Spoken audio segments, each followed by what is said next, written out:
welcome back to my YouTube channel. As you prepare for your forthcoming exam, don't forget that why I keep repeating this question for several years. So in this video, I'm going to bring out this question that WAEC has repeated in physics and their solution. So in case you see something similar to it, you'll be able to know how to solve it. If you are joining us for the first time, don't forget to subscribe to this channel and turn on notification because you have a lot to gain. Question 1. Which of the following phenomena causes capillarity of liquid in tubes of narrow bore? Option A, viscosity. Option B, surface tension. Option C, osmosis. Option D, Brownian motion. Correct option to this question is surface tension. So the option is what? B. Question 2. Which of the following physical quantities are derived? Have I, area. II, thrust. III, pressure. IV, mass. So look at these quantities. The only quantity that is not a derived quantity is what? Is mass. So I'm going to look up for the option that has I, II, and III. And the correct option to that is option B. Question 3.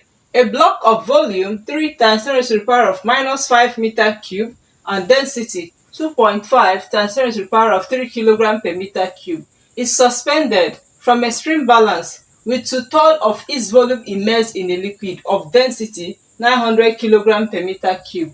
Determine the reading of the spring balance, and we are given G to be 10 meters per second square. Now we have the following options. So let's solve.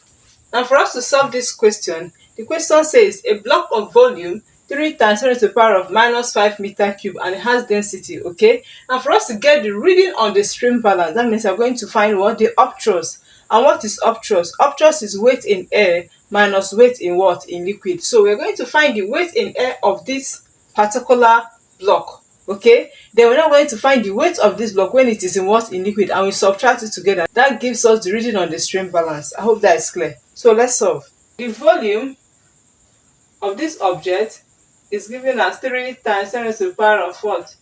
Minus 5, okay? Then we have the density, rho, of this object is 2.5 times 10 to the power of 3, okay? Now let us get the mass of this solid, knowing that density is equals to mass over what? Volume. Now because you are looking for the mass, we say that this is over 1, right? You can say cross multiply, therefore mass is density what?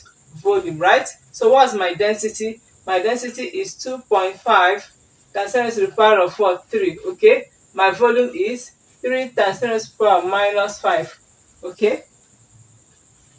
And this is minus 5. By the time you multiply, you have 2.5 exponent 3 multiplied by 3 exponent minus 5.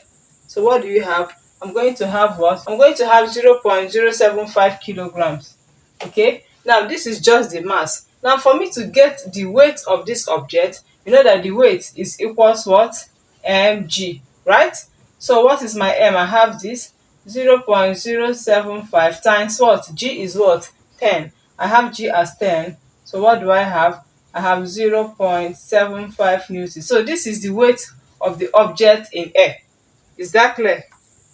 Because it is immersed, we're going to use that the weight in the liquid is equals to, I can say, the volume times density times what? G, okay? The volume is 2/3, that is 2/3 now times the volume. The volume of this substance is what? 3 times 10 to the power of minus 5, okay? Times the density of the liquid is 900 multiplied by what? 10, okay? Now by the time you put these things in place, you're going to have, let me go, 2 exponent minus 5 times 9,000. It's going to give me what? That the weight in liquid to be 0.18 newton, right? Now for us to get the weight of the stream balance or the reading of the stream balance, we're going to say what? That's just like saying upthrust. So upthrust is equals to weight in air minus weight in what? Liquid. Is that clear? Simply by saying my weight in air is 0.75, that is what? I'll say 0.75 minus 0.18. Is that clear? So let's just simply subtract 0.75 minus 0.18. I'm going to have what? 0.57 newton. Is that clear? So this is how to solve this type of problem, okay? Now we have this type of question, I ask to get this reading on the spring balance. This is how you're going to solve it. After solving for the weight of that object in air, you're going to solve for the weight of that object when it is immersed, okay? Then at the end of the day, you're going to subtract them together. And the answer to this question is option B. Question 4. An object is said to undergo oscillatory motion when it moves, option A, in an erratic manner, option B, to and fro about a fixed point, option C, in a circular path, option D, along a continuous path from the center. When it comes to oscillatory motion, one thing that will come to your mind is this: the particle repeats itself at regular intervals, so it's said to be what? To and what? Fro. Okay, so with that, the correct option to this question is option B. Question 5. A body is rotating in a horizontal circle of radius 2.5 meters with an angular speed of 5 radians per second. Calculate the magnitude of the radial acceleration of the body. And we have the following options. One thing that will come to your mind is this: what's the relationship connecting the angular speed and acceleration? And that relationship A is equals to minus omega square what? R. This negative sign here does not mean that we are going to add negative sign in our solving, no, but it means that the body is directed towards the center of a circle because this is under circular motion. Now let's just substitute into what I have. What is my angular speed? I have what? 5. So this is 5 square multiplied by, what's my radius? I have 2.5. Okay, now this is equals to 25 times what? 2.5. Simply you're going to multiply. Let's see what we have. Then I multiply, it's going to give me 62.5 meters per second square. Okay, now this is how to get this value, and the correct option to what we have is option A. Question 6. Uniform speed occurs when there is equal change of what? Option A, distance in equal time. Option B, displacement in equal time.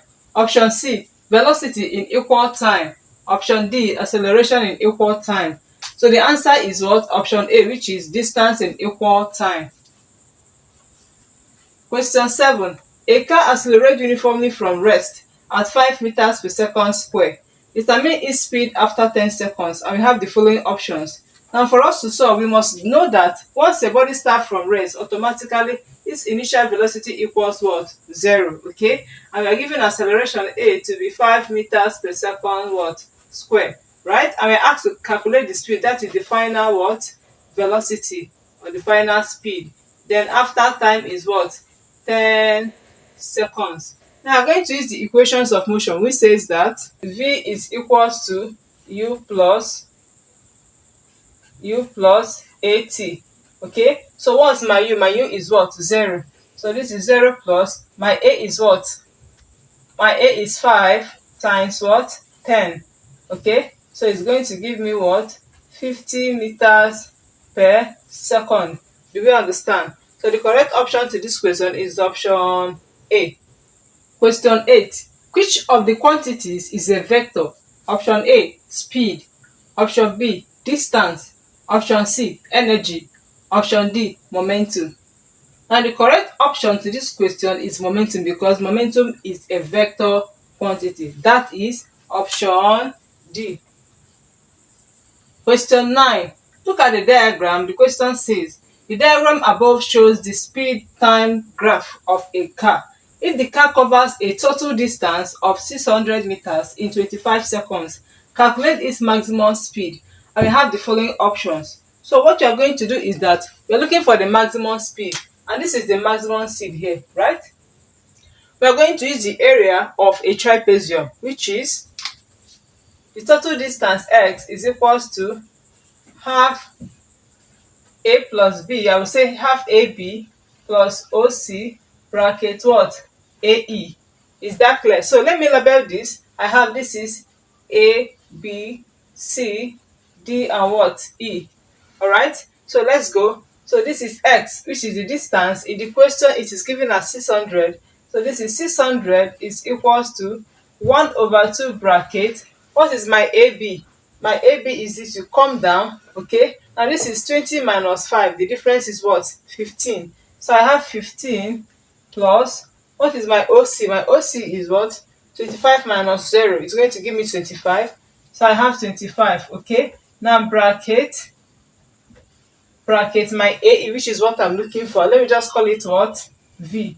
Is that clear? So what I'm going to do next is to say that this is 600 is equals to 1 over 2 bracket what? By the time you add this, it's going to give me 40, then bracket V, right? So I can choose to multiply or I can choose to divide, whichever way I'm still correct. So if I divide, I will have what? 20, right? So by thereby saying that 20V is equals to 600. So what I'm going to do next is divide both sides by 20. By the time I divide, okay, 20 into each side is going to give me V. Then I have that this cancel this, right? So 2 into 6 is going to give me 30 meters per second. Is that clear? The maximum speed for this particular question is 30 meters per second.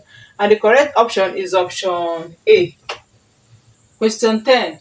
Determine the magnitude of P in the diagram above. And we have the following options. We are going to use this diagram to resolve and get the magnitude of P. So how do we do that? So let's solve it together. For us to solve this question, we must resolve this what?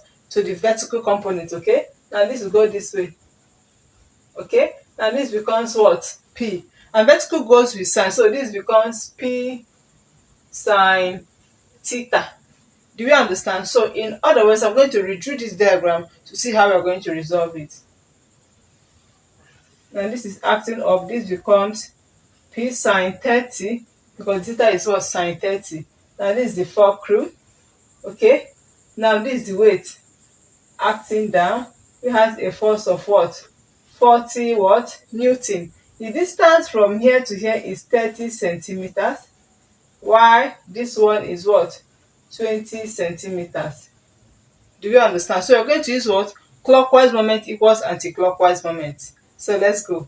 Now what do we have now? This is what? You're considering this pivot. So the clockwise moment is this one. Look at the clock. Okay? That is clockwise what? Moment. So this is what? Clockwise moment, right? While this one is what? Anti-clockwise moment. Now if clockwise moment equals anti-clockwise moment, you cannot get the value of P. I hope that is clear. Now what you're going to do now is to solve it, okay? Now say clockwise moment is equals what? Anti-clockwise moment, okay? So what's my clockwise moment? That is what? 40 times 20. Now we don't bother to convert because they have the same units, but in a situation whereby both of the distances are not what? The same, so we have to convert. So now even if we leave it, it does not have effect on our answer. So it's equals to, this is anti-clockwise, okay? Now this is P sine what? 30. And the distance from here to the pivot is what? 30 plus what? 20, that is 50. Do you understand? Okay. Now we multiply, this is going to give me 800 is equals to P multiplied by sine 30 is 0.5. 0.5 times what? 50. Okay? And then it's going to give me 800 is equals to, this cancels this, right? So I'm going to have 25 what? P. So therefore, my P is equals to 800 over what? 25, right? By the time you divide, you're going to have P to be 32 Newton. I hope that is clear. So if you have this kind of question, first you're going to resolve it to be what? Vertical. Then you now do what? Clockwise and what? Anti-clockwise. I hope that is clear. And from what we've got so far, the correct option to this question is option C. If this video was able to help someone out there, please don't forget to subscribe to this channel and turn on notification to get notified each time I post videos. And lastly, do not forget to share so that others can see it and learn from there. I'll see you next time in the next episode. Bye for now.